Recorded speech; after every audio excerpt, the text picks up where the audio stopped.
Hi, I'm Kathleen, one of the educators at Luke's Sewing Center in Tri-County. I'm here today to introduce to you the brand new Viking 5-thread serger and cover stitch machine. This machine is wonderful. It has 26 different stitches, and you can see the stitch patterns listed down inside the cover of the machine. Inside the cover of the machine also houses a stylus and your tweezers. Great place to store them, okay? It's so easy to change between stitch patterns on this machine because you have a drop-down list that lists them all. You can select, and they're listed from the 5-thread all the way down to the 2-thread. So I'm just going to leave it on a 5-thread pattern here, and I'm going to show you how easy it is to thread the 5 threads. So this serger cover stitch combination has a telescopic thread stand, which really makes it convenient for threading.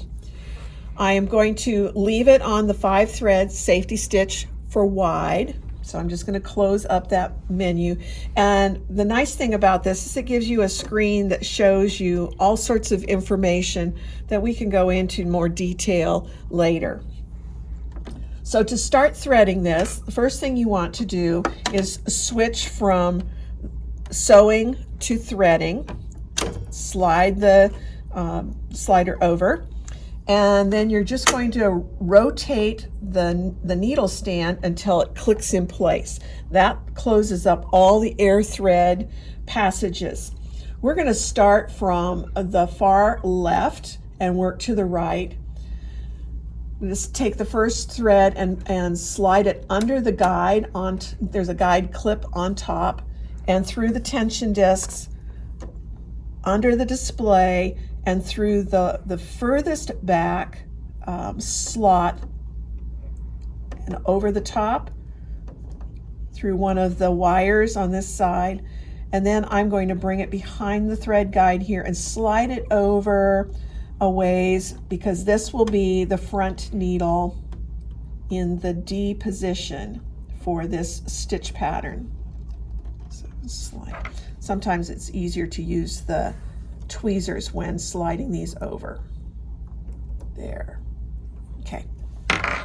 And I'm just going to leave that there for the moment. I will thread the needle in just a minute. I'm going to take the second thread and slide it under the clip in back, through the tension disc. And I'm going to use one of the forward slots in the thread guide. Come up over here.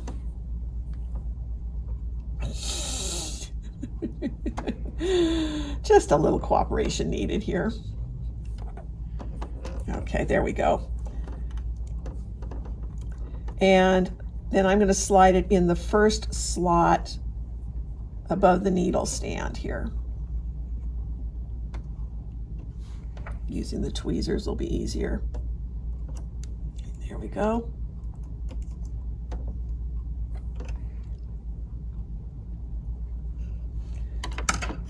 I will thread those needles after I get the rest of the threading done. Now, the next 3 will go through the air thread slots.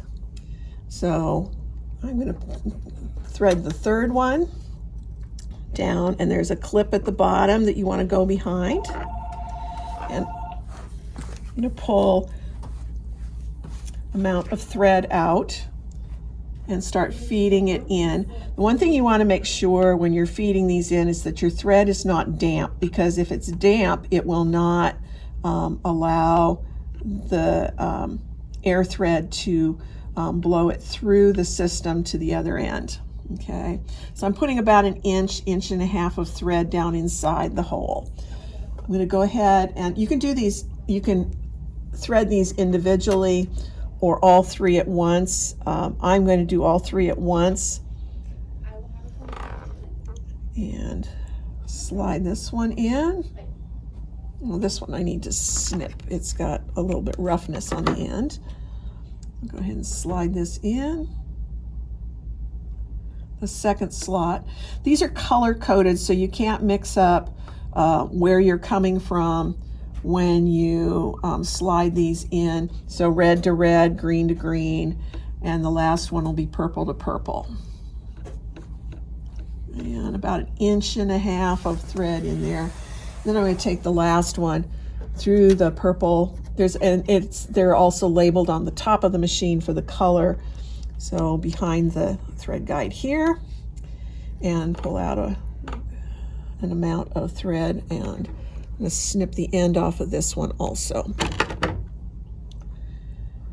Slide that one down in the purple slot, and again run about 1 inch to 1.5 inches of thread down in. And once you have the thread seated in the holes there, then you're going to hit the button for the air, and this is going to shoot everything through to the other side. And you may want to hold the button for a couple seconds just to make sure that you see ends of everything. And it's going to just feed it on through. See, we've got the green one has come through. I'm going to go ahead and feed a little bit more. Looks like the blue might not be coming through.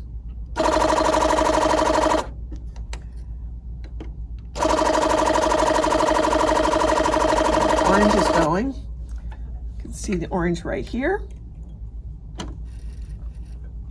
I'm not having cooperation from the blue, so I'm going to snip the thread and do that one again. Myself plenty of thread, slide it down through.